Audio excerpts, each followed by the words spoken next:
Often it's said that it's no fun being the person that's in between the final awards ceremony and the closing of a conference, where back in the times of BC, before Corona, end of the conference meant we'd have a drink or two, probably a quick meal, and wish each other well and bid each other adieu and take a couple of selfies. But this is one moment where I'm standing in between the closing ceremonies and some nice music and awards. This is one moment where I'm really glad to be standing in between that. Because some celebrations don't necessarily have an award that can truly capture the magnitude of what's been achieved. What I'm going to be talking about in this session with my esteemed panelists is about an achievement that reminds me of the saying that success is not a destination, it's a journey. And we're going to go through that journey, where it started from, how it grew, and where it's at today and how it's continuously moving. We'll discuss the impact of the pandemic on it, but more importantly, we'll realize the importance of, if you go alone, you can go fast, but if you go together, you can go very, very far. I had the honor actually of being a part of the very early embryonic stages of that initiative. And when I look to some of the folks who have taken it forward, many of whom, in fact, all of whom are my mentors, it truly leaves me inspired in the work that I do. My name is Abbas Hirji. I lead both the AI Hub as well as the Center for Cybersecurity Innovation at Durham College. And I want to thank the team at CyberX, the advisors, the 45 plus of them, who made CISO Forum Canada happen. I've said this many times, that if you want to lift yourself up, lift up those around you. My panelists today have done exactly that in creating a fascinating model on shared cybersecurity services. Often when it comes to cybersecurity, we work and operate in silos. Here's a group that's broken that and shown us the possibilities of what previously we would have thought of as impossible. To my panelists, I'm going to have each one of you by name introduce yourself and ask you to say a couple of words on one particular question. We're going to start off first with Farooq Naiyer. Farooq, tell us a little bit about the organization that you represent, the role that you do, and more importantly, what keeps you excited about being the CISO at Orion? Farooq? Thank you, Ali, and thank you for a really interesting introduction. And interestingly, you were part of this journey when this thing started. So this is going to be a pretty interesting discussion. So I'll start off by telling you about Orion. So Orion is a self-sustaining not-for-profit organization, which was kick-started back in 2001 by the Ontario government. It was born out of a collaborative initiative to share connectivity costs in higher education and beyond. Ontario is a partner of the Canadian National Research and Education Network, which is known as NREN. And it manages 6,000 kilometers of network of ultra high-speed broadband, and it's connecting universities, colleges, school boards, hospitals, municipalities, libraries, and literally any organization which has got anything to do with research and education. Orion is proudly the largest research and education network in Canada. Yep. And another feather in our cap, which we got about last year, was that we became Canada's first non-commercial 5G network as part of the CENGEN initiative. So that's what Orion's story is. I'm currently working as the Chief Information Security Officer. And my role at Orion is dual-fold. I am primarily Orion's Chief Information Security Officer, but the exciting part about my role is that I also happen to be a shared CISO or a virtual CISO for about 28 Ontario higher ed institutions, which is about 14 universities and 16 colleges.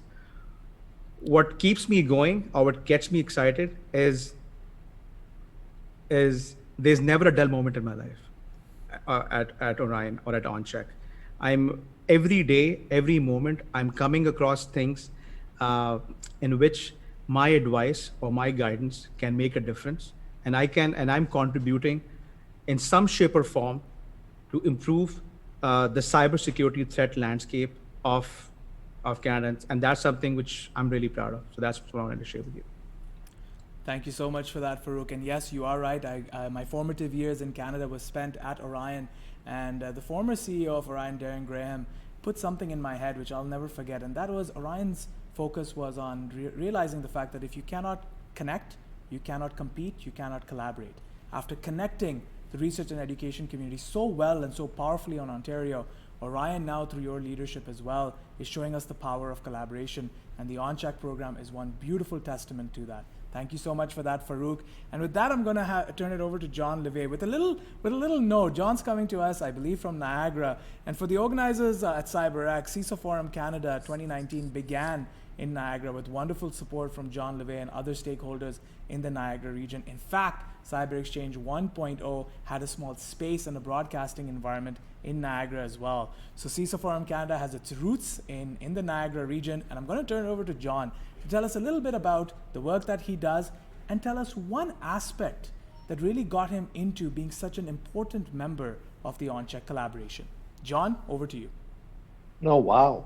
That's quite the introduction, Ali. Thank you very much. And thank you for having me as a panelist. I'm John Levy, and my official title is Chief Technology Officer, but I am the Chief Information Officer at Niagara College.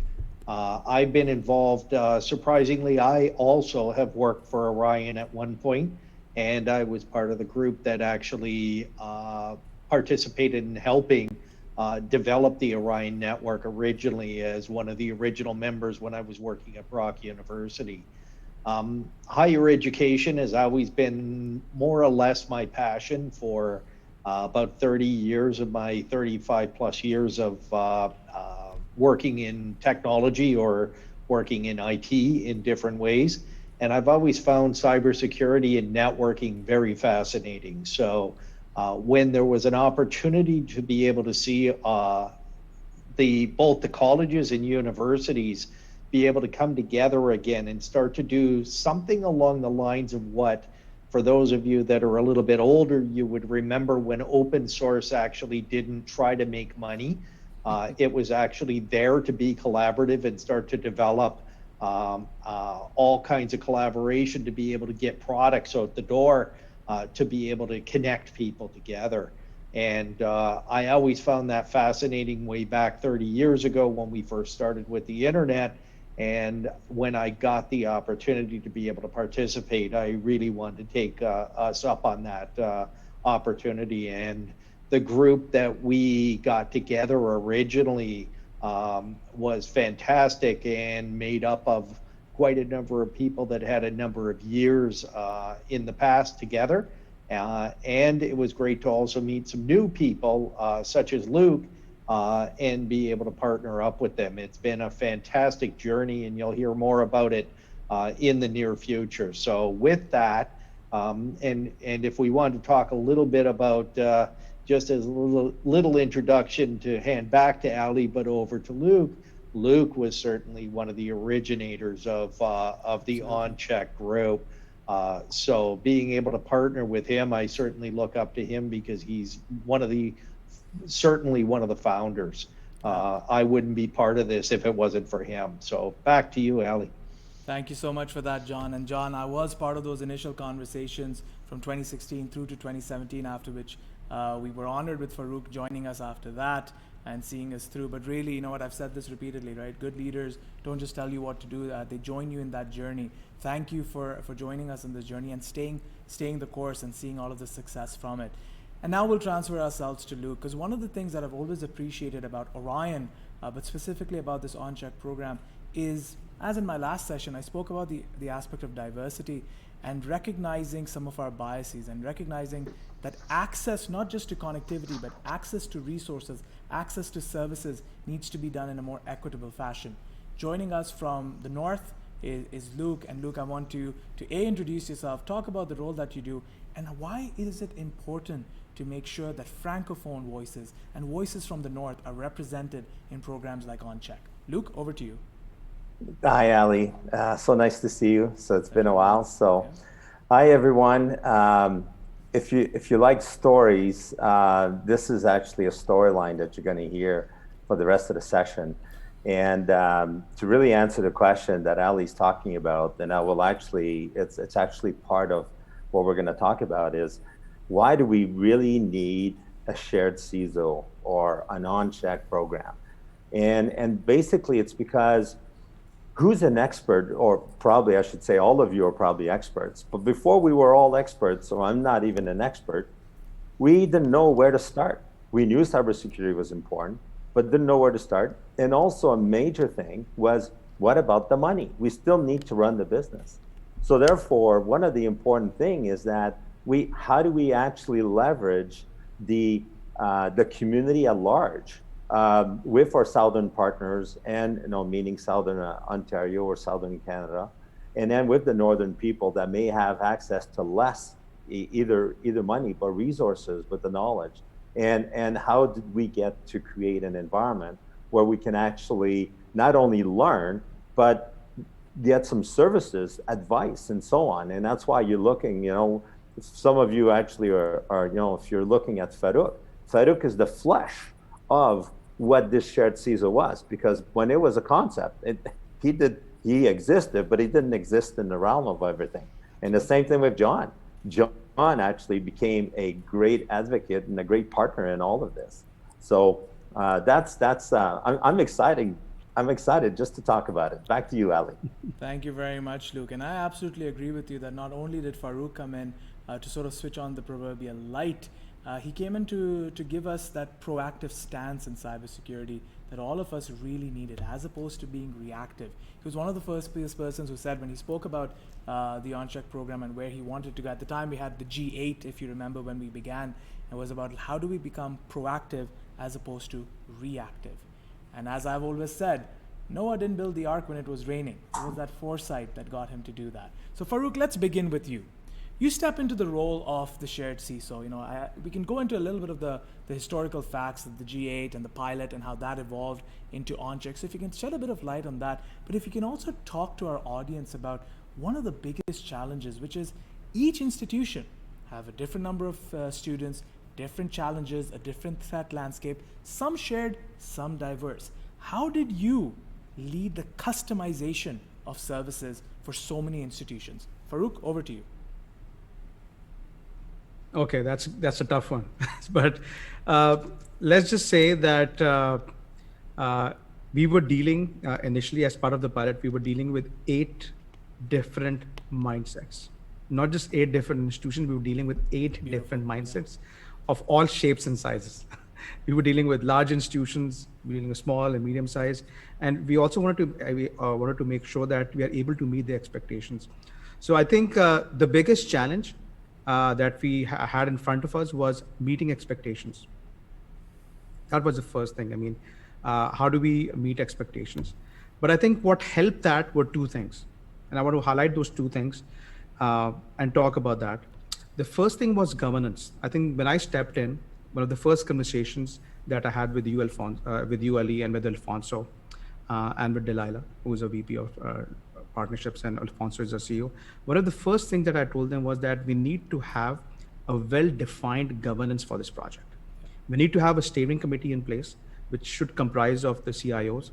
And we need to make sure that we are communicating with them regularly. But apart from that, also empowering them that they have an oversight over this whole pilot, and also make sure that whatever objectives that are defined within the scope of work, we make sure that we are complying with those and making sure that we are not going beyond that. So I think the good news was that the scope of work was defined before I joined in. That's really good. The second thing is that we had everybody responded really positively to the fact that we're going to have a steering committee. I still remember the first to second call with the 8 institutions in which we defined the TORs for the steering committee. The second thing, which was really instrumental in this whole thing, was communication. I think communication is key. So I think what we did was that we were constantly communicating with the institution. When I say we, it was the team at Orion. At that time, Ali, you were the one who was working with me, was supporting me in my role. So I believe communication was key. We were making sure. And the other thing which Orion did not shy away from doing was making sure that they are willing to step in to make tweaks and changes. Yeah.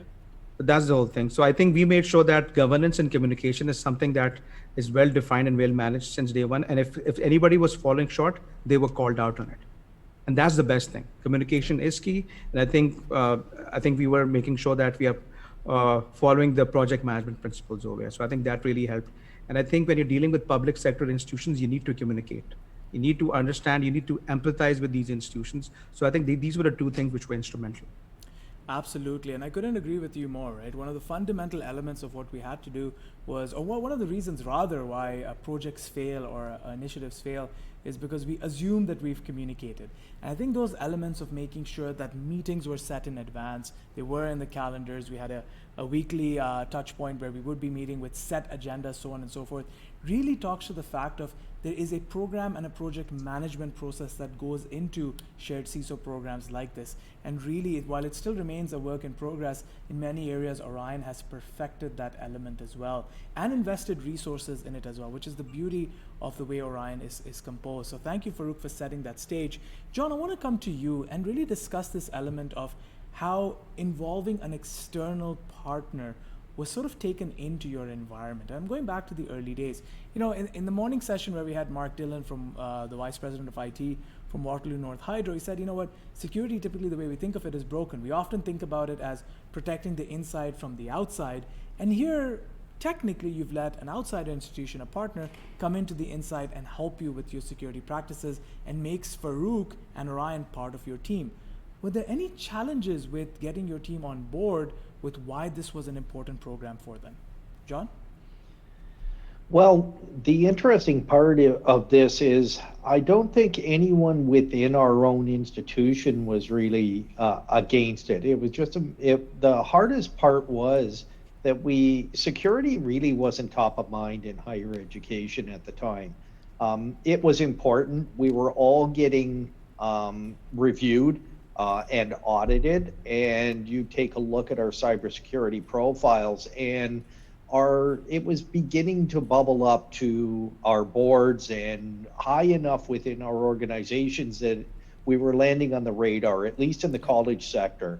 The universities, in some cases, they had more funds than we might have had in the college side, or they had less funds and they were having difficulty actually being able to hire security people because they knew how important it was.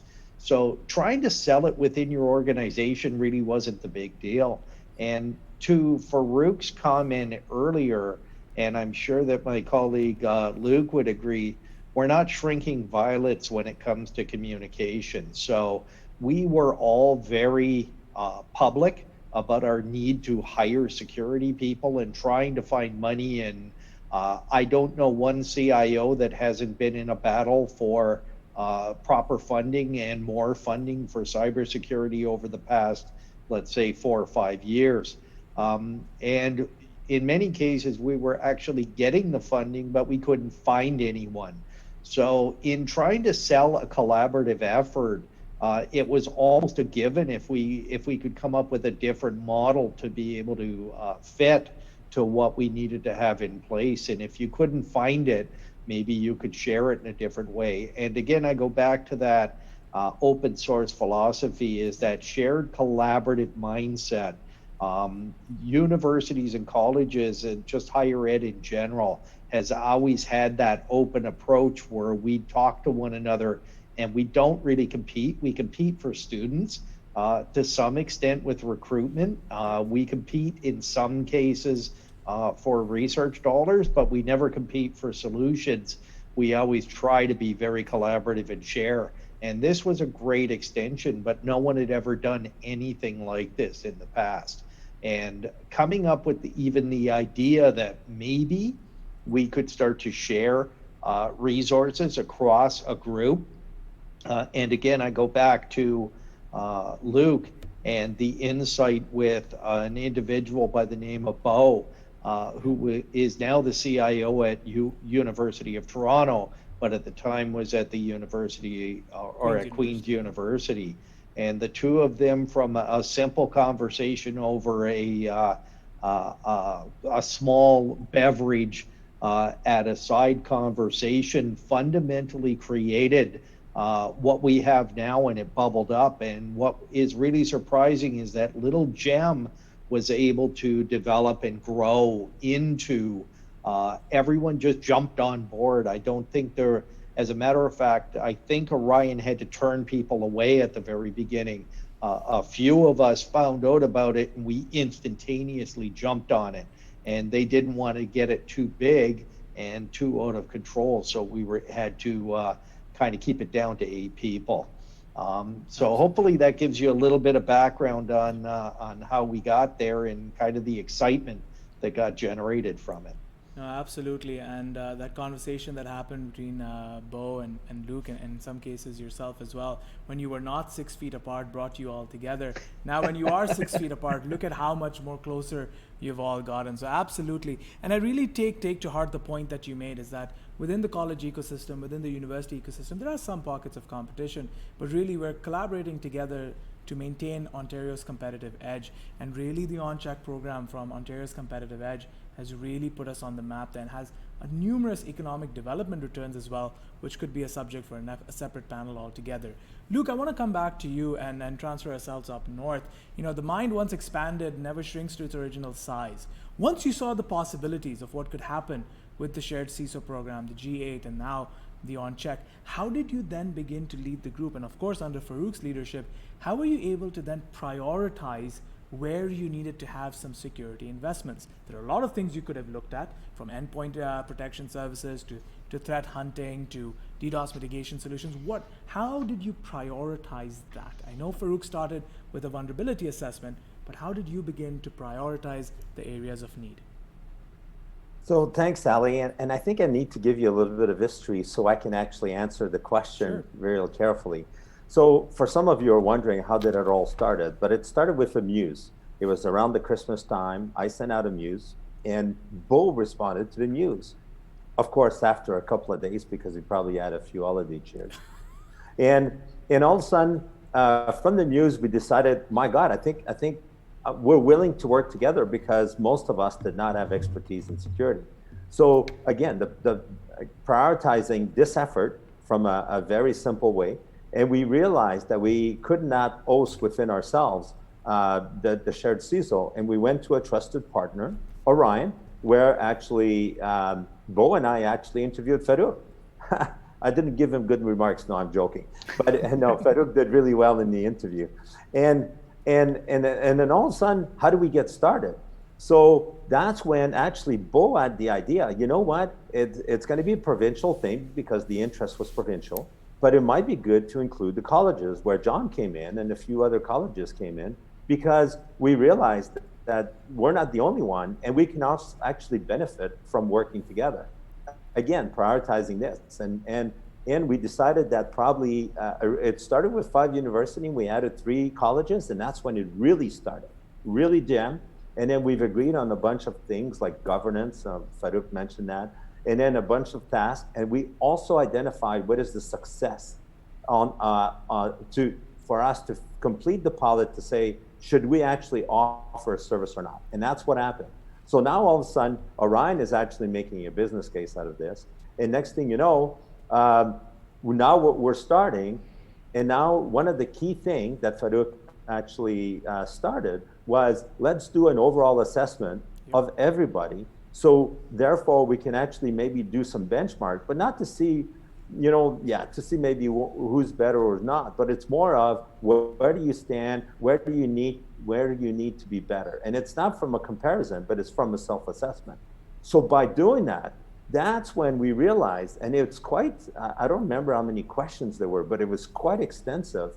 But after putting in the time, we had some markings, and that's when we saw values that were, instead of a value of 3 or 4, it was a value of 1.2, 1.3. So not that Laurentian had any of those, but nonetheless. So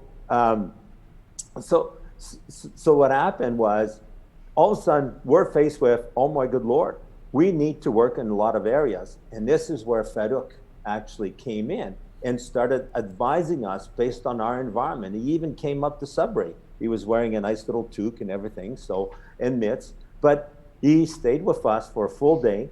And that was how we were able to prioritize. Because one of the things I said before, and I'll stop pretty soon, but one of the things I said before, we just don't know where to start. When we realized so many areas we need to focus on, that's where the advice from our CISO, our shared CISO Farooq, really helped out for us to prioritize. and away we go. And you know what? Every year we actually have a review, we reprioritize, and we work on it. And so far, so good.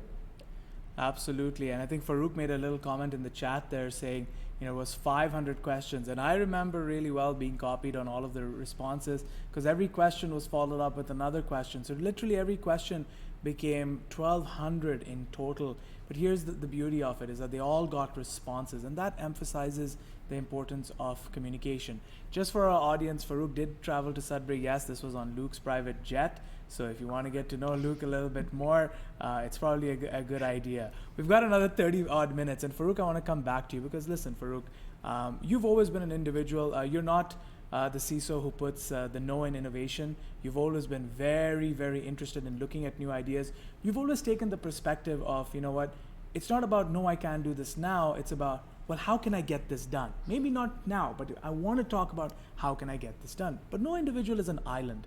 One of the things that you've perfected with the ON-CHEC program is also bringing in the vendor community into it, third-party environments that can support you in some of your work. How have you managed relationships with other service providers and ensured that services are provided to the ON-CHEC program in a cost-effective and equitable manner? Farooq? So, I'd like to start off by saying that one of the reasons for the success of this program is that we have always made sure that we listen to the community and we understand what they need. Okay. The thing is that the needs of the community have evolved, and that is something which they don't have any control of, because since the cybersecurity threat landscape is evolving day by day, so are the needs. So I think what we have been doing since day one is to make sure that we are listening to the community. And one of the objectives of kicking off the shared CISO program was to make sure that apart from assessing the needs of the community and providing them the right security guidance, we also need to explore avenues for developing other shared security services. Absolutely. Yeah. And one of the first few things that we came across was that these institutions need help, guidance, and some kind of handholding in responding to cybersecurity threats. Because one of the things which Luc just mentioned about is that what was the need around having the shared CISO program? And the need around having a shared CISO program was the fact that the higher ed community was under attack. They were getting breaches, ransomware, all these things were happening. And apart from having security thought leadership, they needed guidance on shared security services. So one of the first few things that we identified was that there is a need for having some kind of a security operations center. Now, the concept of security operations center is quite mature. It was not possible for us to just spin up get a few $1 million, throw that money in and just start offering that. As I said, as you mentioned towards the beginning, cybersecurity itself is a journey. It's not a destination. So one of the first few things that we started working on was on a concept paper for a provincial security operations center. And what I did was that I share, and that was something which even came up in my interview. So Luc remembers that when I was there with sweating in my suit. No, you weren't. You were smiling like you're modeling for toothpaste, Farooq. I was there in the room too. But anyways, carry on. Yeah, but anyways, one of the first few things that came up in that conversation was that what can the institutions jointly do in terms of responding to security threats and incidents? And I said, okay, the best way of doing that is by spinning off a SOC or a CCERT. But let's just say, in order to reach that destination, there are lots of milestones that you have to cover. But the thing is that I initially started working on a concept paper for that. The G8 was supportive of it. There was nobody opposed to it. But the good news is that we were also able to sell that concept to the NREN, which is the National Research and Education Network community, which comprises of all the RENs across Canada. So, the initial sales pitch was good. They weren't that convinced at the first sales pitch, if Ali, you remember that? Oh, very well. But within yeah. So I still remember that, still can't forget that. But I really appreciate the fact that the Orion management, especially Alfonso, was supportive of it. I know, Ali, you helped me create the slide deck for it. But just the fact that within a few months, Canary, which is one of the NREN partners, they came to us and they said, okay, you know what, Orion, we have some funding dollars with us. We can surely dedicate that money to this project. But that money that we have cannot be just consumed by Orion. We want other RENs to be a part of this. And I said, you know what, that's the vision we have. I mean, we were working for the benefit. I mean, the initial purpose of the shared CISO program was to benefit Orion Higher Ed. But if we can replicate that model across other provinces, Absolutely. could be a model better than that. So it's been, I presented that concept paper about 3 years ago, and now that thing is a reality. As we speak, there are 3 institutions within the ON-CHEC program which are currently conducting a pilot of a shared SIM, which is a security information event management solution. We are also working with University of Toronto on a project which they spun up, which is now known as CANSOC, in which they are piloting a threat-free project with us. So what we have done is that we have made sure that we get almost all the critical stakeholders within the higher education ecosystem involved. And just the fact that within 3 years we have been able to start these 2 pilots has been really good. Apart from that, Orion has recently launched a service called for DDoS, which is distributed denial of service. So these are just 2 to 3 things which we have been able to spin off in the span of past 3 years. And this is primarily based on the needs of the community and the evolving threat landscape. So these are just a few things that we are proud of, and we can proudly say that these are things to which the ON-CHEC members really contributed to. Absolutely. Could I just add to that, Farooq? Absolutely, And a couple of other things that actually came out of that was we did training way back with just the G8, but it was originally just a small group, and we were looking at it as colleges. And we actually created certified CISO training, and we did an entire week of training down at one of the institutions. And what we were able to do is we didn't just open it up to the colleges, we opened it up to the universities, and we opened it up to all of the ON-CHEC members. And we ended up with 50 people actually attending. And what is so fascinating about that is we were able to raise the bar across every institution that participated, so that everyone had the same fundamental basic training, which created a wonderful kind of place to grow from. And we've since then been able to offer multiple different sessions on different topics that have been very well attended by the entire base across Ontario, which means we're all speaking the same language. Also, we're able to, we've mentioned the governance, we were able to do scalable governance. So when we moved from 8 with both university and college representation, we went up to 28. And the model, the governance model that we originally had, scaled. And I think that's really important to note, because usually you have trouble with scale. We were able to still keep a good steering committee to keep ourselves on board. We were able to have still good representation from the college and the university. I'd say great representation, right, Luc? Since you and I are the kind of the co-chairs of that portion, we might as well pat ourselves on the back a little bit for that.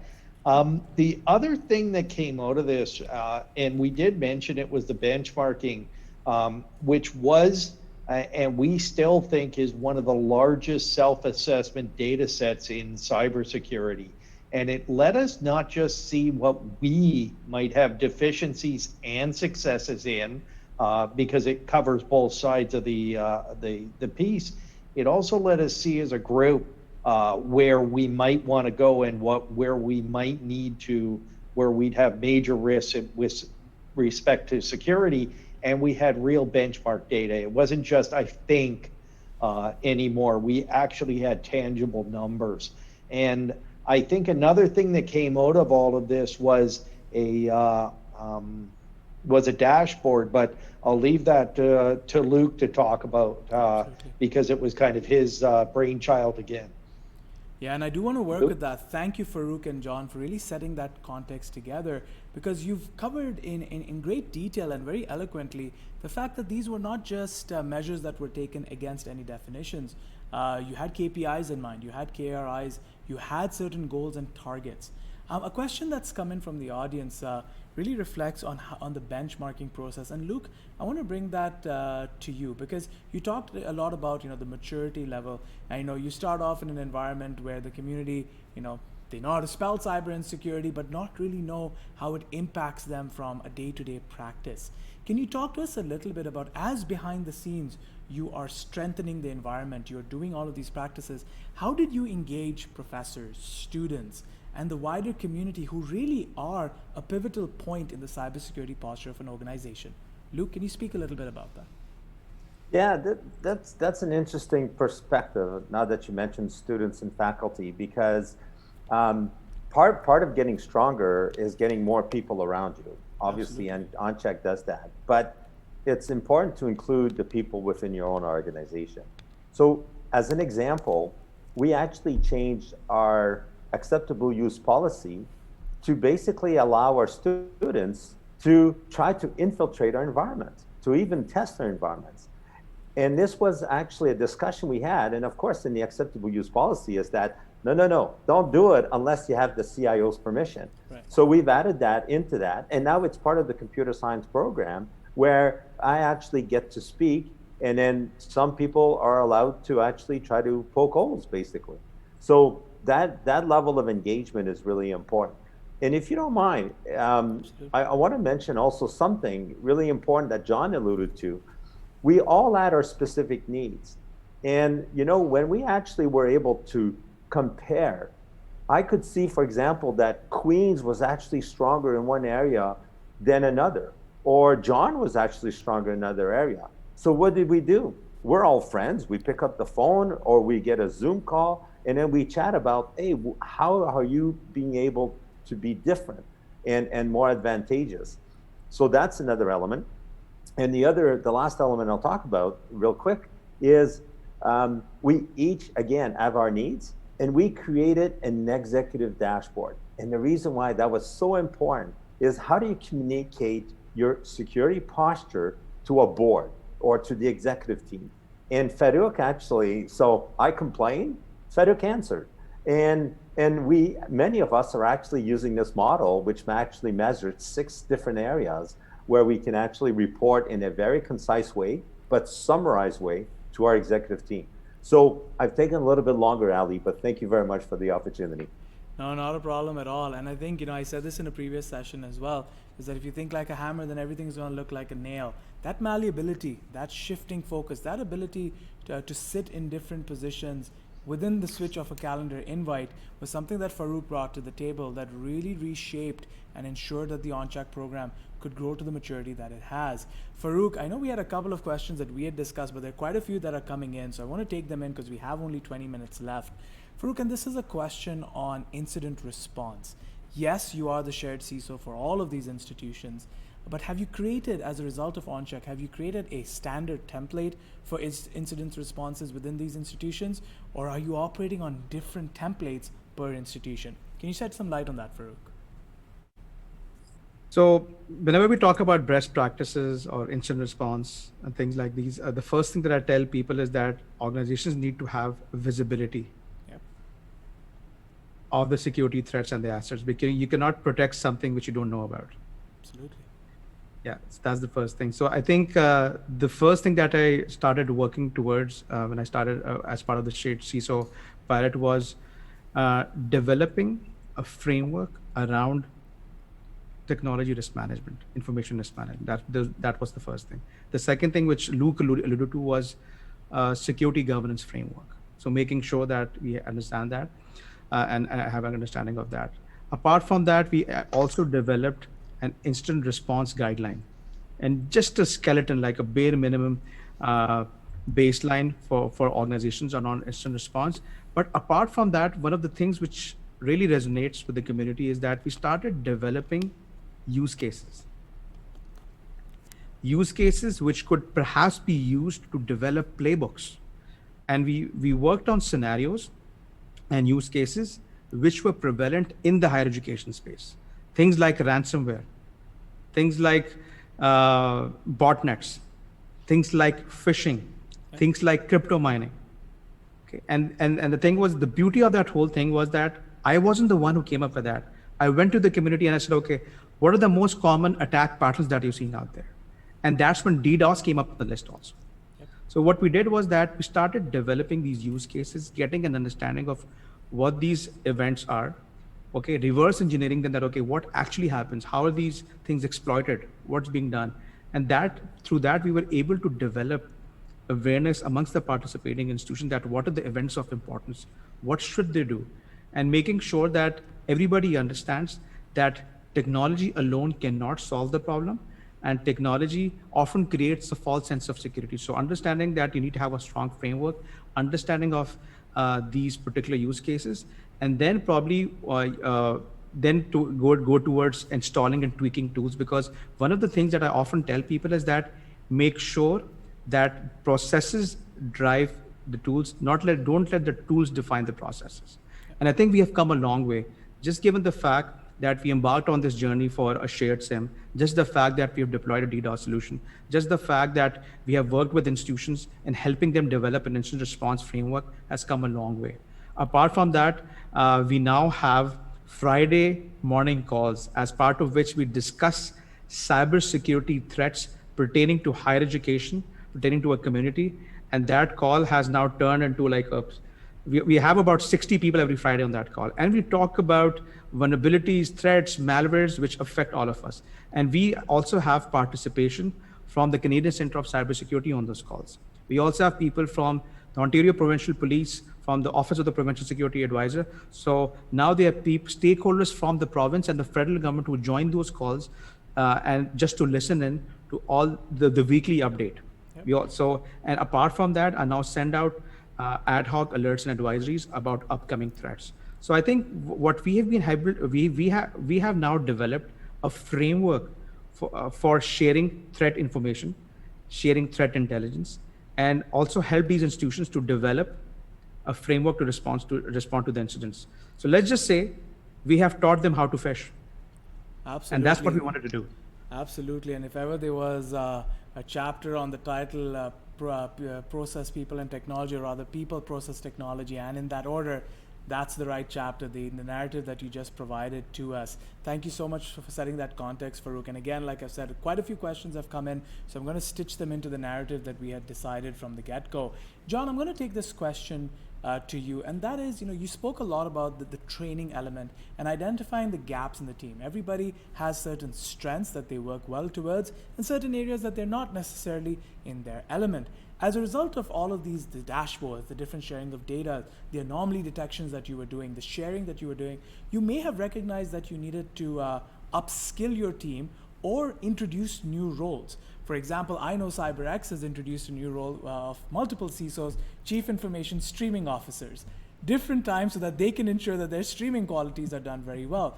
Different realizations, different realities bring you to realize new roles within your organization. Did you end up having to change the makeup of your own cybersecurity team? John? Well, having a larger focus on security just because of being part of the ON-CHEC, I also had you have to remember, if I go back 4 years ago, I also had a full cybersecurity audit done by an outside firm, as well as requiring PCI audit. Yep. Because we happened to have our chief financial officer at the time was a CA, as well as really worried about losing the ability to take on credit cards, because we had a learning enterprise group that sells wine and beer and other things that do require credit cards. So they were really sensitive to that risk problem. So that created a lot of awareness around cybersecurity within my own institution. That isn't true necessarily across the other organizations. I could speak, and I will speak in a second about my own institution, but I do want to speak in general that larger organizations or larger institutions could pay a lot more attention to cybersecurity. And the more research they were doing, the more interest there might be in protecting that research, or at least have more awareness around risk management, which makes for an easier sell for security. When there's limited money, you have to allocate it to where you need to be able to put it. Again, it was very difficult to find security people, so a lot of the CIOs had a lot of people wearing dual and triple and quintuple hats within their organization. So it would be great if you had system administrators and network administrators, but in some cases, those were the same people. And they were just sharing their time back and forth. So it depended on the organization whether they had the resources to be able to put to it. We were fortunate enough to be able to get an IT security officer. Yep. Originally, we wanted them trained up to a certain specification, and now just because of our participation in ON-CHEC, we realized it wasn't at the right level. We needed to raise that bar up for our first person, and then we realized there was so much work, and if we wanted to participate in other projects, Farooq's already alluded to things like a shared SIEM. Yeah. If you want to do those things, you can't do it with one individual. I was able to scale up to 2, but I think it's really important to note that it isn't just 2 people that take care of security within our organization. Security is a shared responsibility across the entire organization. So part of our PCI analysis was that all our programmers have to take a security awareness and a security programming course once a year. Whether they like it or not, they all have to do it. All of our system administrators became more interested in security and want to attend more and more briefings and more training as time goes on. So it's quite exciting to see people want to. A joke was made by an ex-CIO of the White House that said, how many people actually want to ever go to a security briefing when they're given? And we actually have people now wanting to participate in this. When we have larger conferences and within the colleges and the universities, the groups that are packed are the security groups. Whenever there's a presentation on, everyone goes. How much excitement we've been able to drum up within even the smaller organizations wanting to pay attention and actually carving time out of their days to attend the ON-CHEC presentations. Taking a day or two when you have a small organization is just fascinating. And I think that excitement is really helping us drive ourselves forward. No, I would agree with you 100%. And if I can add to that, in my own work in applied research, where we develop prototypes for different businesses and institutions that we work with, one of the key elements is if you're able to show them a secure DevOps environment, you're able to show them that you have a good understanding of deploying securely. For example, Farooq sits on a couple of our boards where we go through that whole process. We may not be very mature in it, but the mere fact that we're talking about it, it invites that confidence and it brings a return on investment. And that is something that speaks to a question that has just come in. And Luc, we'll start off with you. And often what happens is that, with programs like ON-CHEC, we run into that threat and that risk of seeing it negatively as a cost center. How have you, within the institution, tried to parlay this point that, spending in security ultimately brings back revenue, sustains it, and also brings it back in different ways? Can you talk a little bit about that, Luc? Absolutely. The quick little story, when we had a student actually that penetrated our environments and was able to access some information that he should not have access. And at the time, we were very green around cybersecurity, and my answer to my boss was, if I had better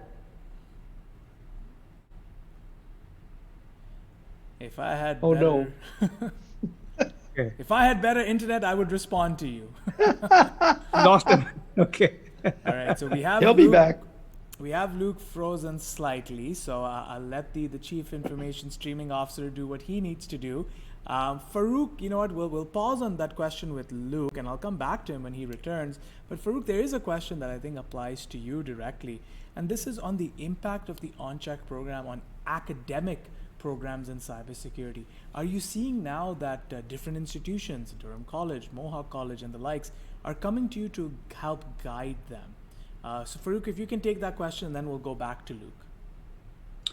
So from the academic side of things, but the comment that I have is that when I was hired at ON, one of my goals and objectives was to make sure that I develop partnerships and better relationships with the key stakeholders. And in that journey, what happened was that I was approached by various institutions to be a part of their program advisory board. One of them is University of Guelph. They recently started a master's in cybersecurity and threat intelligence. The other one is Durham College.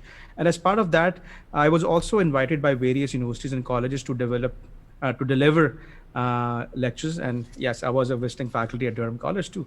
So, and in this whole journey so far, what I have learned is that universities and colleges have started developing or enhancing their curriculum around cybersecurity, be it a diploma program in a college, be it a postgraduate diploma program, be it a master's program, or be it a postgraduate degree or a master's degree. All of those institutions are now focusing on those things. I mean, I would also like to talk about Ryerson Cybersecurity Catalyst, University of Toronto, York, all these guys. I mean, I went to Brock University to give a lecture, and I think last week I was speaking at Lambton College. So I think just the fact that the higher ed community has stepped up to be a part of this consortium has inspired, their academic sections to make sure that they are able to align their curriculum with the needs of the community.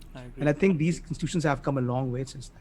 Absolutely, Farooq. And in fact, the Center for Cybersecurity Innovation at Durham College, a bit of a shameless plug here, really grew out of some of the transactions and the opportunities that you had helped through ON-CHEC bring before us.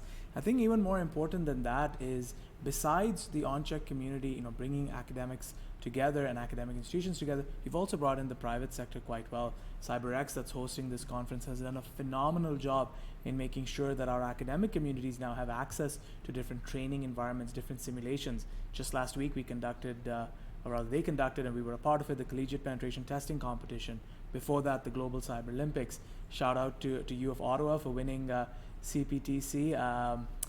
Mohawk College, I believe, came third. Ontario Tech University came second, and now they're proceeding into a regional, which is a North American base, and a global regional. So that tells you about the impact and the excitement. Thank you, Farooq, for that. We've got a couple of more minutes, and I want to go back to Luc. Luc, you were talking about a student who penetrated your network, and then that student disconnected your internet. I believe you've got your connection back. Can you tell us a little bit about that story and the ROI of investing in security? Yes. Once this happened and we found out what it was, and we met with the student, and of course we started doing our analysis, the guidance we got on how do we actually react and how do we report, for example, what is a breach protocol, so we can report to all the key stakeholders. One of the lessons learned was, and at the time we were too new to the program, but was to involve the insurance company. Although we did have cybersecurity insurance, the guidance was, involve them, because they would actually advise you on a lot of things you should be doing, such as forensics and so on. So those are examples of the ROI. The other ROI is that, you could be paying other organizations, but they're more on, if something happens, then they're there to help, and then they have, a few meetings a year. In this way, we're actually having active engagement from FEDUC or the shared CISO that actually allows us to make decisions. Another key piece that's hard on the ROI, hard to measure, but it's so true, is that you know what I used to do as a CIO? I used to create my top 10. And then I would ask the advice from FEDUC. And FEDUC's top 10 was very different. And I realized, once after actually speaking to him, I realized why it was different. And I would actually definitely change 9 out of the 10 towards what FEDUC was recommending. So ROI is really important. And the proof in the pudding is that so far so good. And we're continuing to invest on these other services that both FEDUC and John actually talked about from Orion. Fantastic. And I think that's such an important point, because you begin to realize that that proactive stance that we talked about earlier on, right, is preparing today for what might happen tomorrow, really is rooted in these investments in cybersecurity. We've got 2 or 3 more minutes, and there's one question that I really want to get to. And John, we'll give it to you, and then we'll have closing comments from Luc and Farooq and wrap it up. John, and this is the question on attacks and breaches, so on and so forth. Can you talk to us a little bit about what you're seeing as some of the top 3 routes in which your institutions or academic institutions are being attacked? John, do you want to comment on that? Yeah, I'm incredibly fortunate because we were able to put in multi-factor authentication a long time ago. I can tell you a large majority of my fellow CIOs are still struggling with phishing attacks. We're seeing a lot of spear phishing attacks, really going after trying to transfer funds, reallocating or drop shipments all over the place. We have started to notice, at least at our institution, I prefer, and I still have this huge privacy concern. So I'm struggling with the idea, as a matter of fact, just in an email today, I was struggling with the idea of doing deep packet inspection through encrypted packets coming in. I'm still a firm believer that if you've got a secured connection, you're higher ed, that you shouldn't be ripping that apart.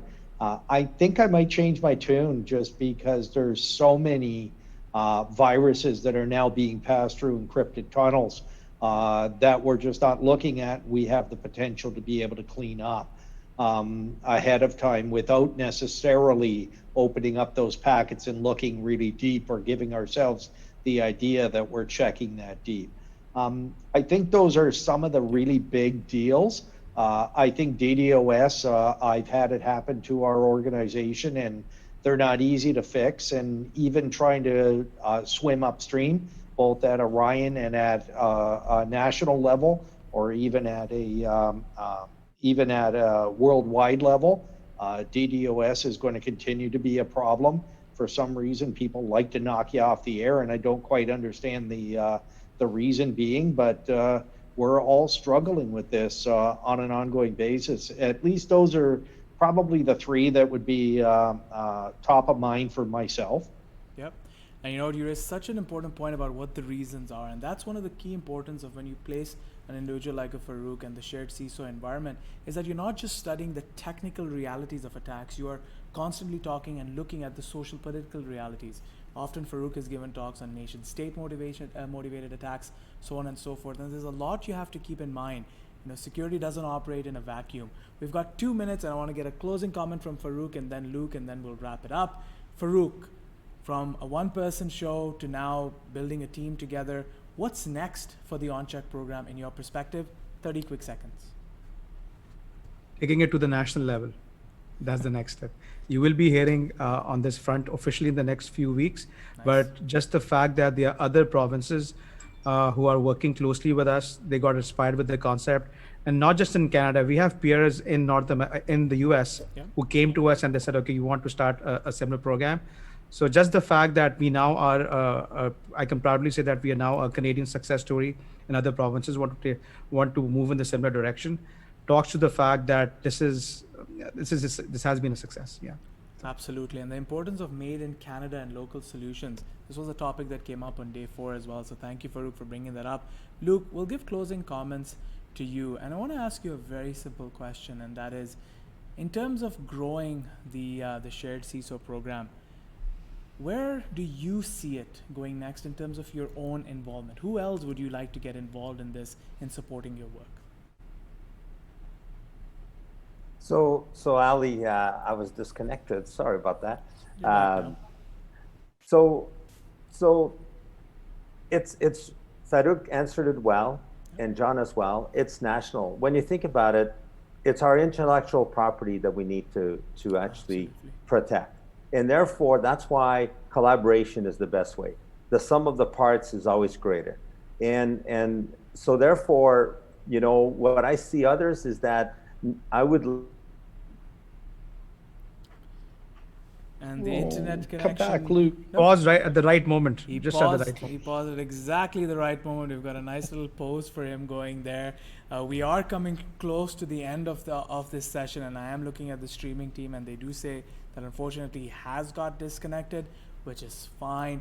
I'm going to wrap up the session by firstly thanking all of you and then asking you to stay back for 20 seconds for a quick debrief. But to our audience, once again, I hope from this session you were able to take the importance of collaboration and coming together. While you were watching this session on cyberexchange.ca, you would have seen a nice little information data bar going down. I see Luke's come back again. Luke, 20 seconds and a closing statement before I wrap it up. Let's extend it to the K-12, the hospitals, nationally, and even beyond that. And if some of you are actually coming from the private sector, collaborate. Competitors, it doesn't matter. It's all about protecting your intellectual property. So go do it. Absolutely. And I'm going to ask the panelists to stay back for another 20 seconds for a debrief. But to our audience, I really hope that you were able to take from this the power of coming together. More importantly than that, when we said people, process, technology in that order, look at how people have come together to establish what is truly not just a Canadian success story, but I would argue even a global success story. I know I'm standing in between you and the awards, but very quickly I want to thank everybody. The 1,000+ people that we've heard have been tuning in to the CISO Forum Canada. We've had members from across Canada, but also across the world join in because, as you may know, there's an intercontinental CISO Forum starting from Monday morning. You know, I'm reminded of a saying when I think about what I've heard and listened to today. Besides the fact that I was involved in much of the early formative years of this program, I'm reminded of the saying that says, you know what, the fact that you've come together, that's a start. The fact that you're working together, that's progress. But the fact that you've stayed together, that's success. And it brings me a lot of joy to see how the core members of the ON-CHEC program have stayed together and are continuing to build on their successes. Luc, John, Farooq, thank you very much. To our audience, thank you very much for staying, and I hope to see you at the award ceremony. Thank you, take care, stay healthy, and stay safe.